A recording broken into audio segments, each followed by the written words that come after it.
It bothers me to no end. I can't even describe thinking that $300,000 was just down the drain. And what kind of revenue you would need to offset that $300,000 loss, pure loss. I think about that all the time. And the only thing I come away with is the lesson learned that no matter what it is, I've got to constantly tune into God, even when I think I know better. Communion with the Holy Spirit, number one. And then, kind of the same to me as His abiding presence. More than ever, I feel closer, more in tune to the Holy Spirit. I contrast that from what I was. I was, no question, I was in the world. Greed, materialism, ambition, competitiveness, selfishness, everything that is not of the Spirit, I was. I was extremely prideful. It was all about me, not about others. It was a world of Satan, which is what it is, instead of a world of God.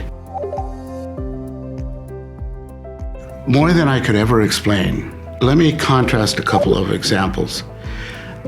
Going back, say, 5-6 years ago, I was supporting somebody in a litigation case. I believed that he had been harmed, tremendously harmed, and needed to be vindictive, vengeful, file suit.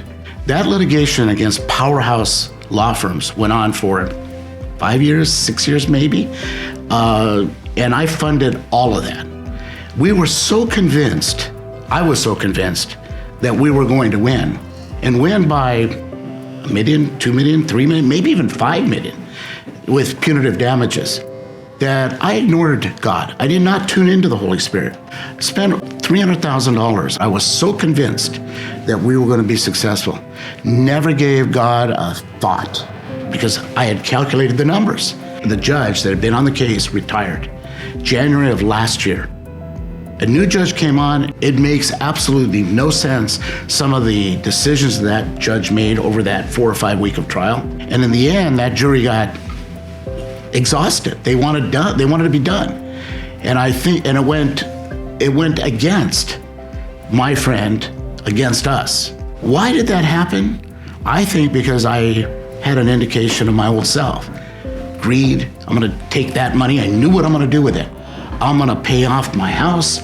I'm gonna I'll give some to charity. Give some, but I'm going to take care of me. I think that's a good example where I did not pay attention to God. I did not tune in to the Holy Spirit. Taught me a lesson. Now, contrast that from a year later. I'm consciously, intentionally focused on trying to hear the Holy Spirit in my head, in my heart, in messages from those around me. I have a lot of self-confidence and desire to control things myself. What I've learned through my covenant is to give myself to God, to surrender, to trust Him. And it really is. Trust Him in all things. Acknowledge Him. And He will, not He might, He will come through for me. He will direct my paths. One of my weakest qualities is trust and faith in God. I am really the example of the father that tells Jesus, if you can, will you cure my son? Jesus says, if I can, if you can believe, I will do that.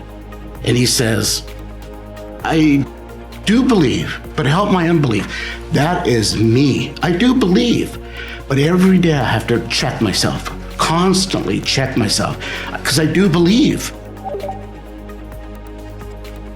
If God could do what He's done for me and speak to me through the Holy Spirit as He's done, what greater general, leader, can you think of any other leader, military mind that is any better than God, than Jesus, the Holy Spirit? I want to be part of that. You come to this, enlist in this army, be part of God's army, of Jesus's warriors. What better thing? What better thing to fight for?